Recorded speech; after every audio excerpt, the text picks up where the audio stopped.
expats from Australia who live in Cuenca with his partner, Michele, and their 3 children. They are a mixed family with children from a previous marriage and have recently welcomed Billy into the world. That's amazing. Is 10-month-old baby who has born in Cuenca, a beautiful city. Together, Jason and Michele owns and operate 2 websites, expatecuador.com and yapa3.com. These sites are focused towards informing expats during their relocation to Ecuador and servicing those requiring visa and other legal advice.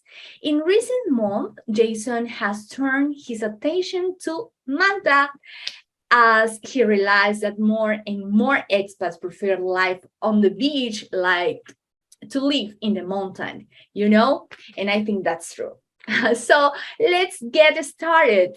Jason, welcome to I Heart Manta Studios. Thanks for being with us. How have you been enjoying your visits to Manta these last 2 weeks? Thanks, Amber and the I Heart Manta team for having me on. Yeah, we've been in Manta for the last couple of weeks. We generally try and come here, even though we live in Cuenca. We love the coastal area, the complete coastal area of Manabi in particular. And so we do like to come here every 6 months or so, just to relax and enjoy the food and the sun. So that's make you to have a little vacation also. It's definitely a mixture of vacation and doing a little bit of business here as well. We're currently in the process of expanding our offering to Manta. So it's kind of like 50-50, half fun and half business. The best. So Jason, how long have you been living in Ecuador and what introduced you to Ecuador in the first place? So I've been in Ecuador around 5 years now. My Ecuador origin story is a little bit weird.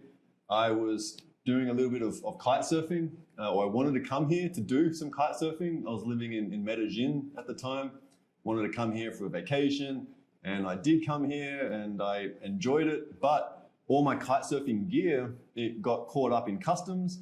And so it basically took me months to try and sort that out. And throughout that time, I got to know Ecuador a little bit more and I kind of got stuck a little bit here. And so I basically never left. And half the reason is the bureaucracy of Ecuador. Sometimes it doesn't work in your favor. But for me, it was a really good intro into some of the challenges that you can face as an expat here in Ecuador. And then you experience another level, right, of living in Ecuador because you have also the work experience. So give us an idea of your work experience before coming to Ecuador. Yeah, I was a digital nomad, I guess you'd call it, taking a mixture of both contract work on site. So for example, I did a lot of work in the Middle East, in Dubai and Oman. But then I also worked a lot for different digital agencies. So I was doing a lot of like search engine marketing and things like that. But for that type of role, I could do that remotely. And so I could live in Ecuador, but have that external income, which is a really good way, I think, especially for the remote workers to sort of, they call it geo arbitrage. So you can make some good wages if you're working for, let's say, a company that's based in the US, but you're actually living in somewhere like Ecuador where the cost of living is substantially lower.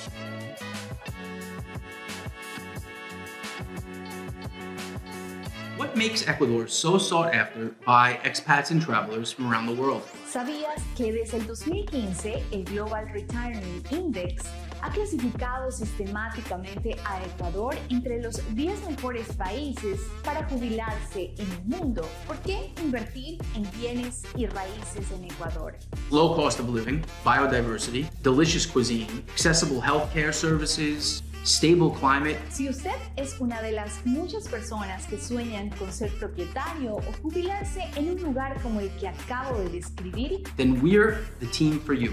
Our passion for tourism and hospitality, combined with our expertise in investment management and real estate marketing, make us the perfect match for you. Somos sus guías de inversiones inmobiliarias, oportunidades y experiencias en el país de los 4 mundos. Somos All in Ecuador.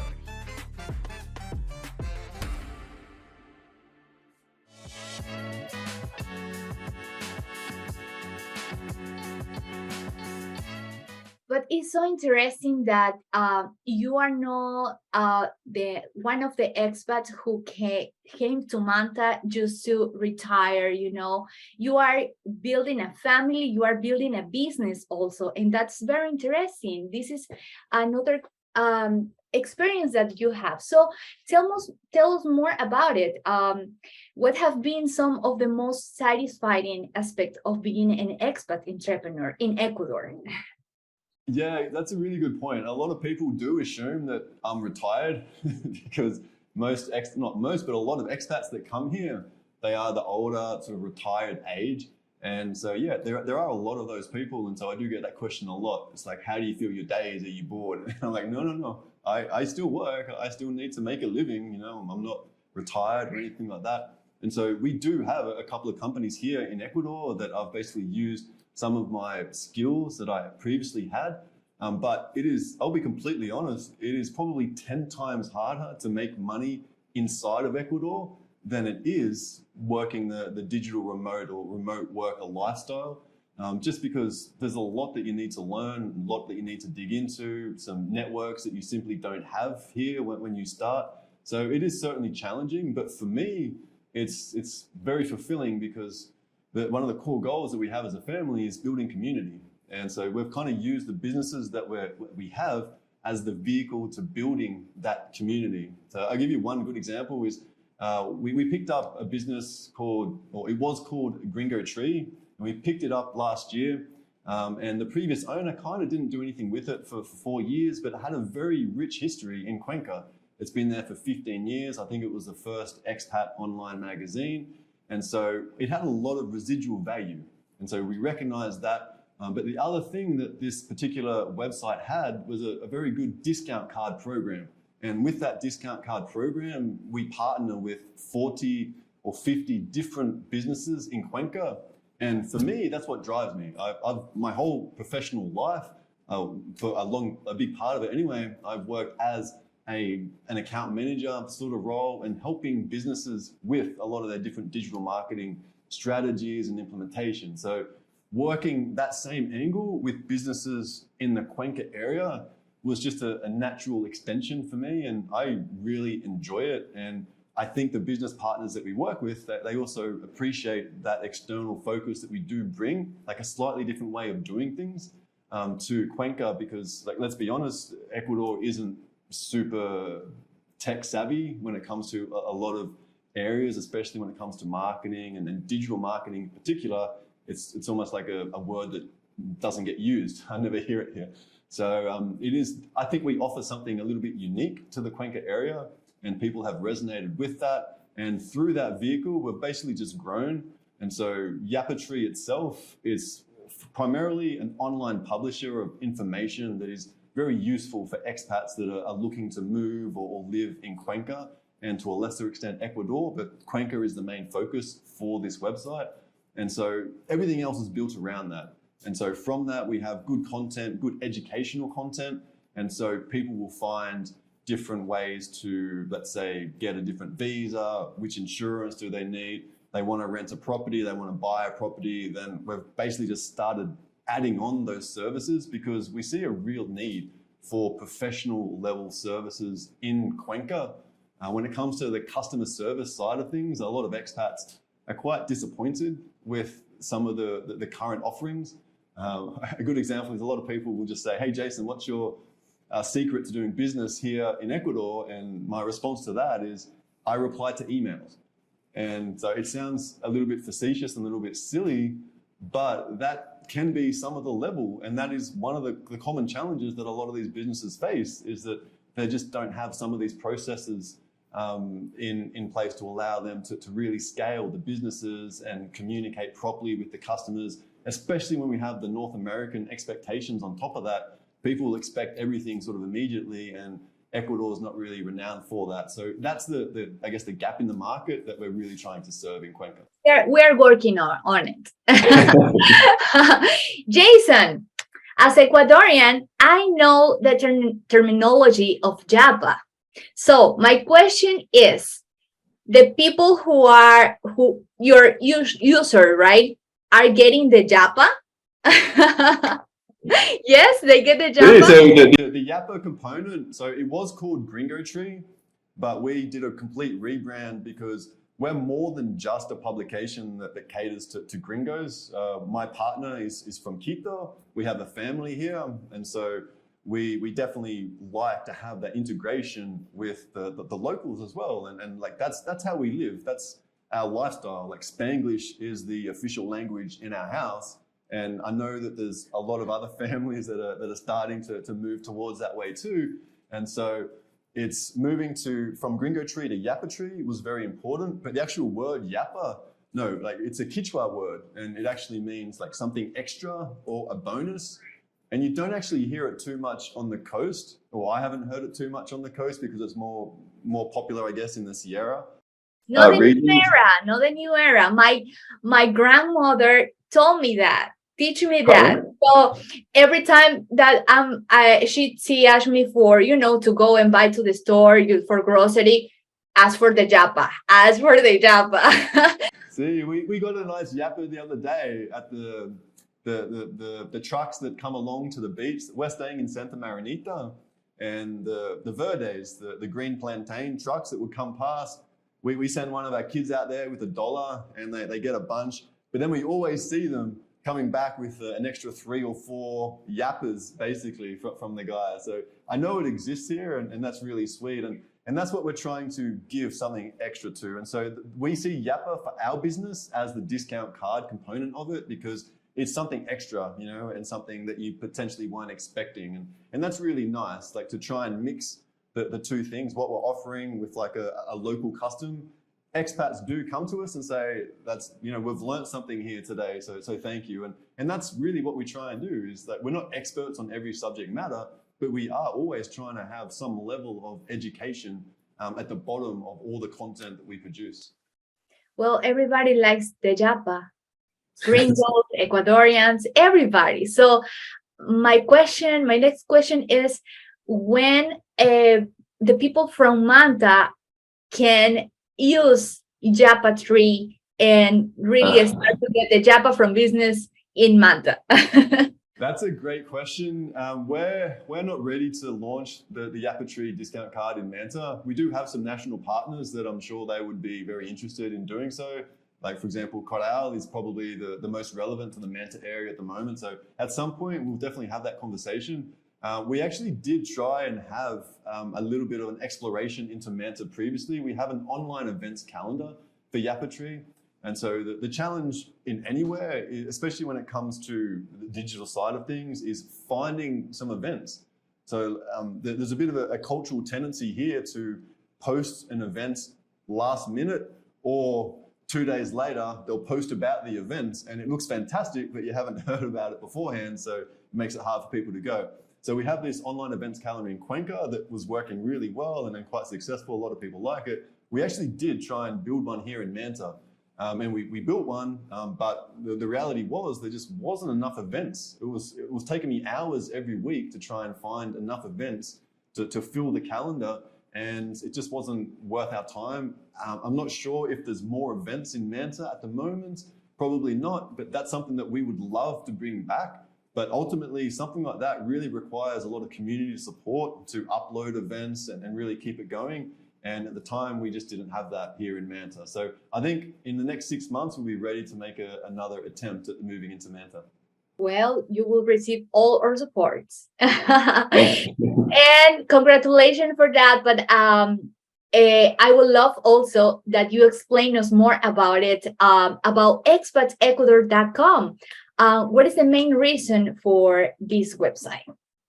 So expatsecuador.com was actually the first website that we had.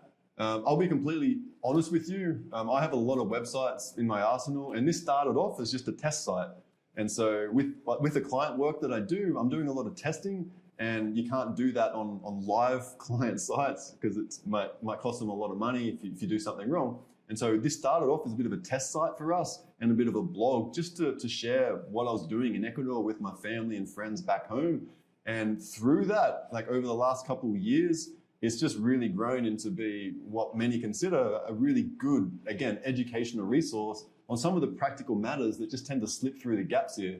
So like a lot of visa information, it's pretty widely regarded, I think, from feedback that I hear, as like probably the best resource when it comes to, if you need visa information, this is kind of where you go, as opposed to the government websites, which are good, but they still leave you with a lot of gray area into what is and is not allowed in certain circumstances. So I think we're filling that gap when it comes to what you need from an expat point of view to live in the entire Ecuador. So that's the difference between the two sides. Yapa Tree is Cuenca, Expats Ecuador is more the Ecuadorian focus, but a lot of the content has the same focus, and it's how do we live in Ecuador as an expat? What are the practical steps and what are the practical information that we really need to know in order to just get everything done? From some of the boring stuff, like I know people don't like talking about insurance, honestly, I don't either, but it is a necessary requirement for a lot of people. And so we produce a lot of guides on insurance and other matters.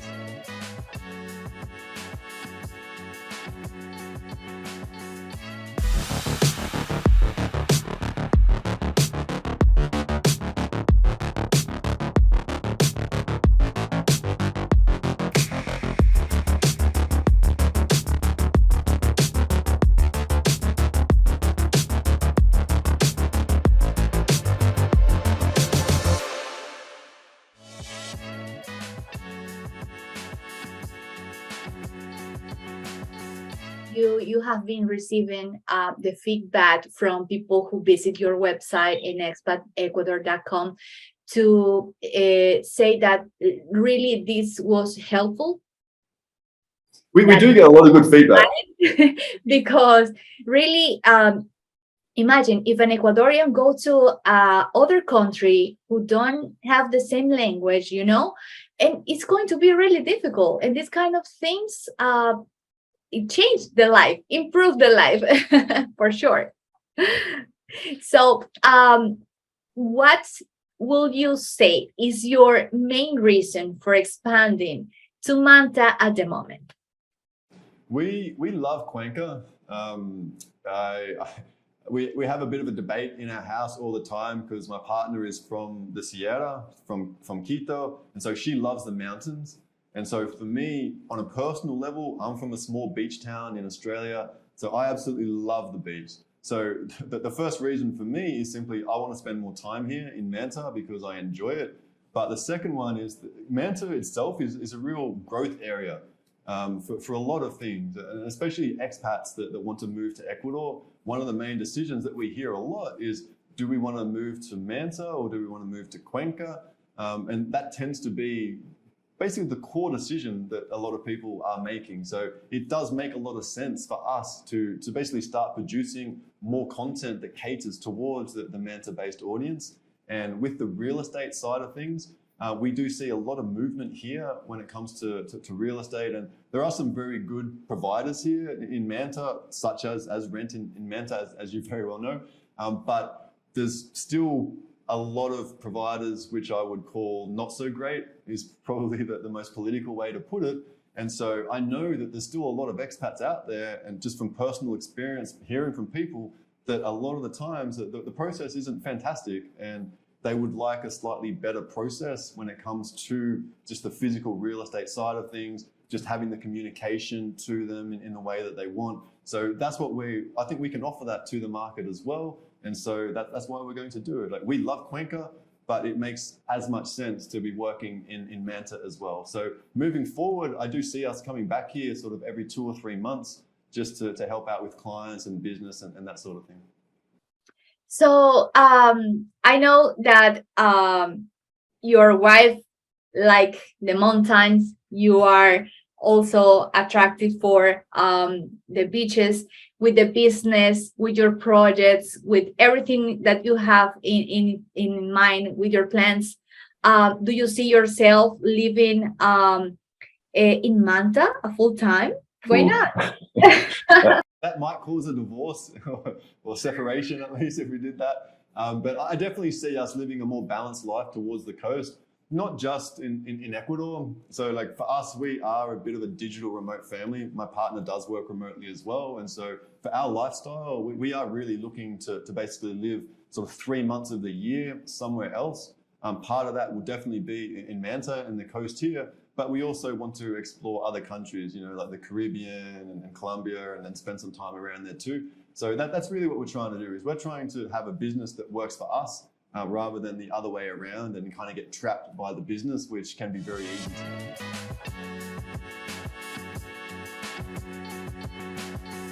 En lo que va del año, más de 5,000 usuarios visitan nuestra página web para rentar a corto o largo plazo en Manta. Todos ellos provenientes de Estados Unidos, Canadá y Europa. Buscan propiedades en los alrededores de la ciudad. Pero Renting Manta ha crecido tanto que tenemos todas nuestras unidades rentadas. La buena noticia es que tú puedes ser nuestro próximo aliado para ganar mucho más ingresos.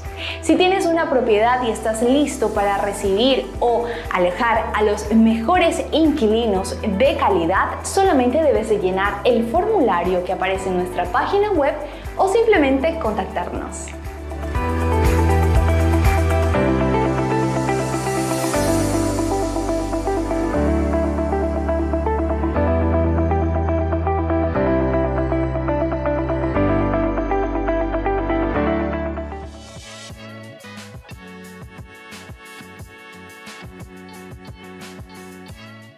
Jason, in the gastronomic thing, sorry guys, my English is not perfect. You're going to laugh during this interview a lot. But in when is the food? What is the plate that is more attractive to you in the coast or in the food? Yeah, oh. the food. The food, like for me, the three main reasons we love holidaying on the coast is 1, the beach, 2, the weather, and 3, the food. So the food, don't get me wrong, you can get really good seafood in Cuenca, but obviously it's never going to be as fresh as the coast. And so just the variety and going down to little cabañas and getting like a cheap almuerzo that is just super tasty, for me is just heaven. And so I absolutely love it. And where you guys are located as well, you're in a really good spot here. 2 nights ago, we went out for one of the Expats dinner at the Italian restaurant across the way, La Briciola. See, that's the one. Yeah, it was superb. And so I know Manta doesn't have necessarily the same reputation when it comes to food as Cuenca. Cuenca, like the variety of food that you can get there, it's amazing. For like the population size, I think it's incredible. And so you don't quite have that same extensive variety in Manta, but I do see that growing over the past sort of 4 or 5 years that we've been coming here. Every year we come here and things do seem to be popping up. Yeah, totally. Yeah. I'm happy and I'm very proud to be from Manta and receiving expats and people from Quito, from Cuenca, who take the city Manta like the new city to live, because Manta really is a city for life, for living relaxed. It's not so big, it's not like a metropolitan city, but you can get mostly everything. So Jason, the time is almost up, but we want to give you the opportunity to plug your most recent project right now. Why you don't tell us a bit about what it means be and where people can find it online? Yeah, certainly. That would be fantastic. Probably the thing that I'm most excited about recently is one of the new products that were brought on board. It's only 2 months old. In Cuenca, we're offering what we call real estate trips. And so this has become quite popular with people that are really looking for a lot of education when it comes to this is what you need to look out for purchasing predominantly an investment property in Cuenca, but any property it's suitable for. We've even done some for rentals. But what we're finding is that expats are coming here with very different expectations. And they're kind of getting caught out sometimes when it comes to actually buying real estate. So this trip, we do 1, 2, and 3 day trips.